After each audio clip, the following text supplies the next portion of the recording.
On today's lecture series on Introduction to Legal Method, what we are going to consider today is classifications of law.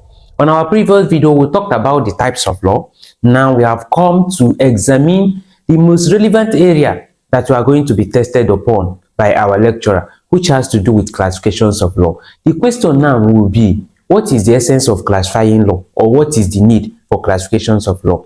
Before we continue, my name is Kingsley Ifeanyichukwu Omeyin, better addressed as King's Advocate. I'm currently a 400 level law student, and what I do on this channel is to help all students, especially law students, in the challenges of passing through their papers and also becoming tomorrow potential lawyer. If this is the first time, you may consider subscribing and turning the notification on so that every single day we post a video here, you will receive it as a notification in your phone. Now, the question is, what is the essence of classifications of law, or what is law classified in various categories? Like I pointed out repeatedly in our lecture series, law is a very dynamic concept that covers a lot of things. Law covers all rules and regulations that you could ever imagine. And these rules and regulations has to be categorized, because it's not law that governs contracts should be the law that governs criminal law, because law is a diverse concept. That's why classifications become necessary. Now, over the years, law has been classified in various methods and types.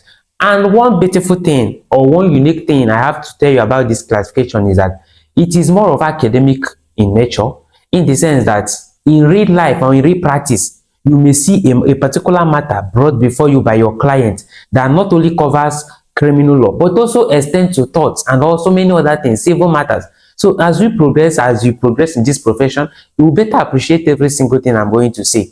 But having said that, you still have to know this thing to be able to pass through your year one, especially in legal method, because it's one of the places your lecturer will examine you on to test your understanding on what differentiates these types of law from this and that. Therefore, it is a very critical area that you cannot just take for granted. Now, law has been classified in various ways. When we talk about public law and private law, now pay attention.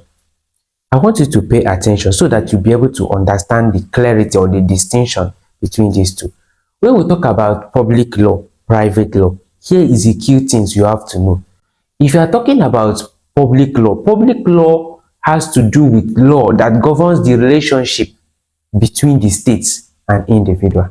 And permit me to tell you, whenever you hear states, as far as law is concerned, as far as university is concerned, we are not just referring to states within your area or within your country. For instance, if you are in Nigeria, we are not talking about legal states. We are not talking about Abuja. We are not talking about River State. We are talking about states as a sovereign capacity, as a sovereign entity, state as a country in this case. So public law is that area that governs the relationship between the states, that is between the government of a nation or a state, and then that of the citizen.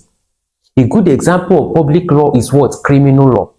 And pay attention, under public law, that is when you are going to get other sub-classifications of law. Criminal law is an aspect of law, right? Just pay attention. You will basically understand this with time. Don't kill yourself if you are not following what I'm saying. You can actually use the comment section to ask your question. I'm going to clarify you. When you talk about criminal law is just an aspect of law, a course in law or an area of law. But when you talk about public law is then classification. Under classification of public law, that is where you get subcategories that are under that classification. I don't know if you understand. So public law has to do with the law that governs what? The relationship between the state and the citizen. Let us assume that the governor, sign another executive order for an individual, for the police to go and shoot aside. Whatever happens in this case is in public law domain. It is not something that me as a person will go and sue the governor. If you happen to become a victim, be it your child or your relation, you cannot actually go and institute an action against the government, although your right has been affected. But this thing has more to do with the state matter. It has transcended above your own interest. It is now something that has to do with the state. So Attorney General of a state can then maintain an action standing in for the entire Enugu state, standing in for the entire Lagos state, standing in for the entire state in your own country. Are you getting me? This is just an example. Or let's even assume that somebody killed somebody within your area.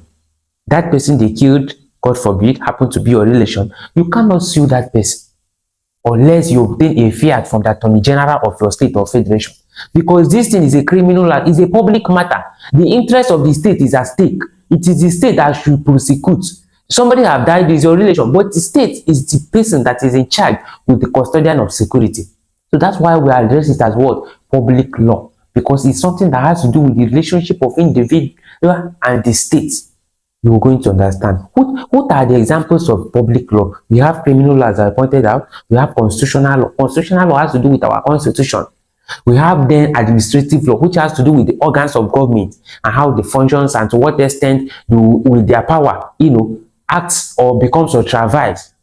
So this is what we call public law. They are public. They has to do with public matters, evidence law. And now, what is private law?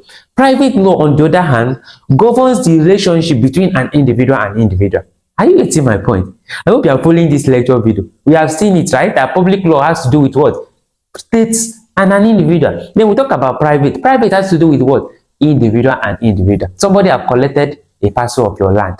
Which law will apply? It is law that has to do with what? Tortious liability. It could be law that has to do with what? Contracts. So what happens now? It is a fight between you and an individual. It's not something that you're going to be beckoned on any state government to fight for you. It's not something you seek for, the Attorney General of India, Attorney General of Ghana to speak for you. This thing is more of private. It's something that you can institute an action. Are you getting the point? Let us assume, example I just gave you now is a typical contract. Let us assume that somebody step into your land and start cultivating. That is what we call in law of tort as trespass, which is still civil matter. In this case, you can maintain an action because this thing has to do with transfer to your own personal property. You don't wait for the government to come and take action on your behalf. But let us assume somebody went and built along the highway, along the main road. This thing is public utility. Your interest there cannot override any interest of that community or that society. So you cannot maintain an action under the law of nuisance because your action or your right there is minimal. You will understand better. Don't worry. Let's continue. So that is the difference between private and what? Public law. The other one has to do with what? Private individuals. The other one has to do with the state or the government between an individual or between themselves. That is what we call as public law. Another important classification is civil law and criminal law. Pay good attention. I know what I'm saying.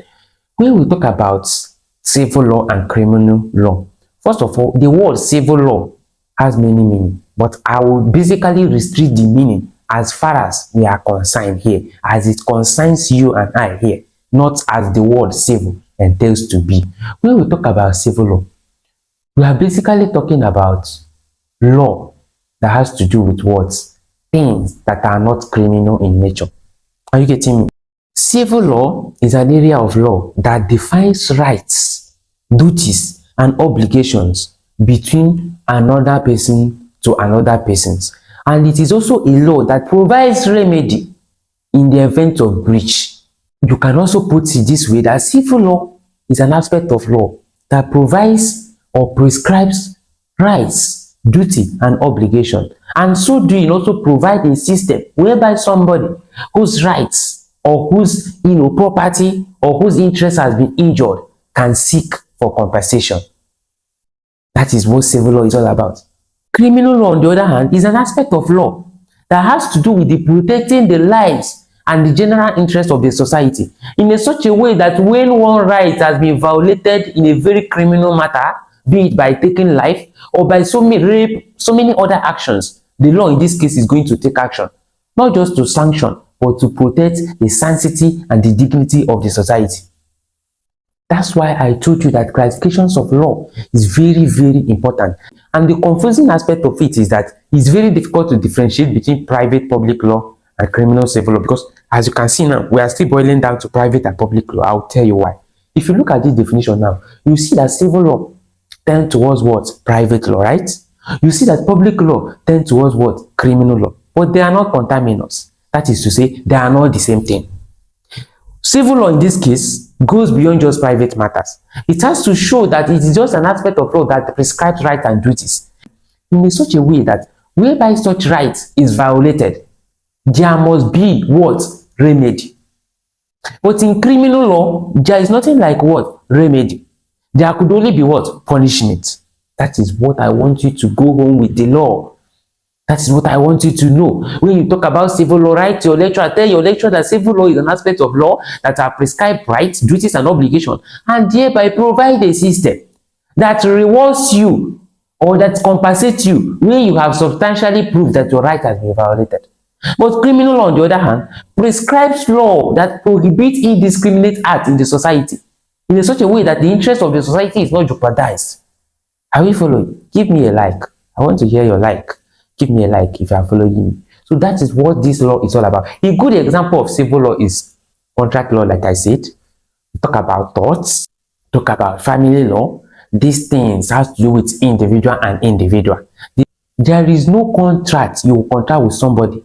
No matter how you break that contract, nobody have right to arrest you, because the contract is a typical what? Civil matter.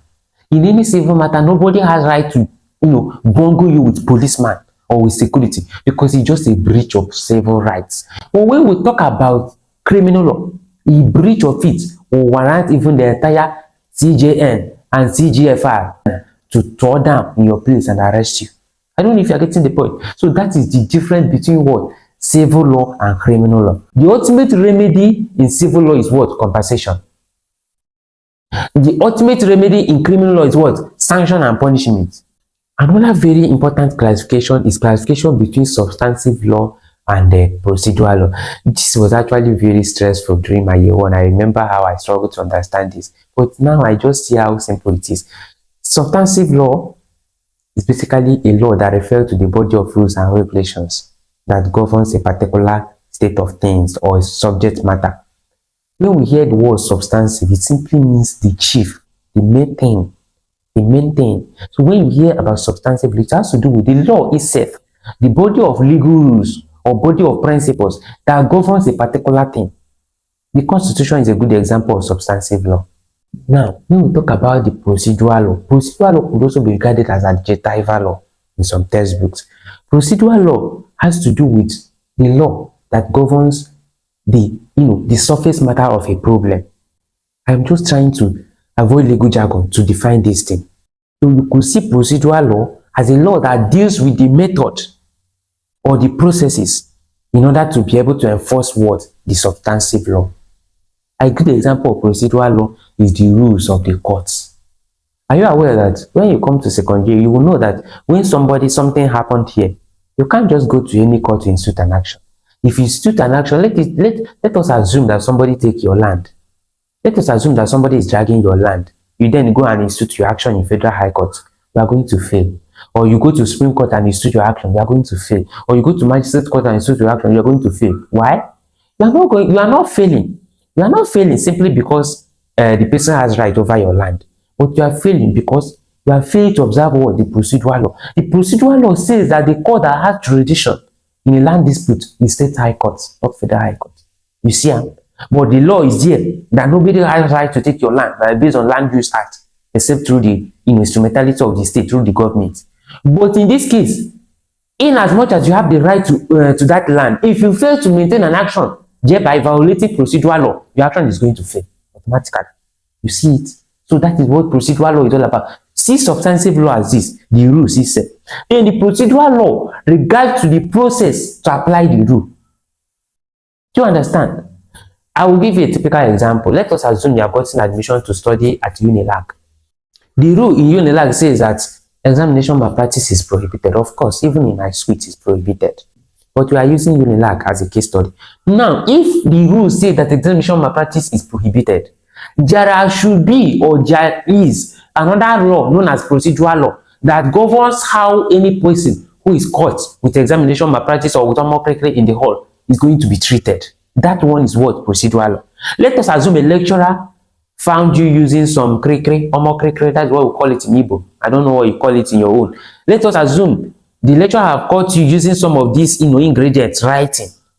It's not just enough for the lecturer to call you and tear your paper and say, get out. In fact, you are carrying over. You are going to fail this course. No. Mr. Lecturer, you got it wrong. The rule says that I am not eligible to write exam with homocricry expo. But that does not mean that you have the right to take action immediately and tear my paper and, in fact, judge me guilty. No. That is not what the procedural law say. The rules or the procedural law says that there ought to be what? Process, method to convict me, because the rule of law says that memo judes in cosa sua. The lecturer found me using homocracy, right? He has no right to judge me. He can't be a judge in his own case. He has to first of all bring out, script. He has to first of all bring out my script. We sign it. I sign my practice form. Another person will endorse it. From there, we proceed to the panel. All those things that we are doing are known as what? Procedural law. Are you following? This is the simplest example I can give you on this. Give me a like. Let's continue. If you don't give me, you die here. I'm waiting. Let's continue. Move to another classification known as what? Municipal law and international law. This one is very, very straightforward. When we talk about municipal law simply refers to the laws or body of rules and regulations that governs a particular country or a particular state. And when we talk about international law has to do with just as the name implies, the laws that governs a particular countries within the world. You understand? A good example of international law are what? United Nations Convention, Universal Declarations of Human Rights, African Charter. These are what? International laws that has binding force in all countries that are signatory to it. Now, as far as Nigeria is concerned, not all international law are binding. For law to be binding on Nigeria as an international law, it has to what? Be domesticated or ratified by virtue of Section 12 of the 1999 Constitution. I don't want to bore you with this as a legal method student. What you are going to know is that international law also have binding force on us, but to the extent that the Constitution allows. You cannot just go and say that all the international law are binding. They are not binding. Some are persuasive. You understand? Until Nigeria ratify it and domesticate it. That is how it works. Now we'll talk about another one, which is common law and equity. This is actually the main classifications of law.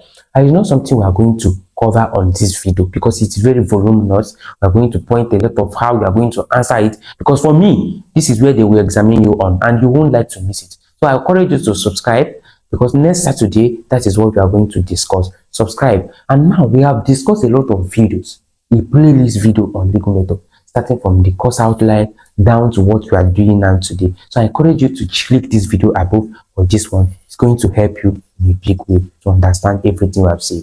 I will see you there.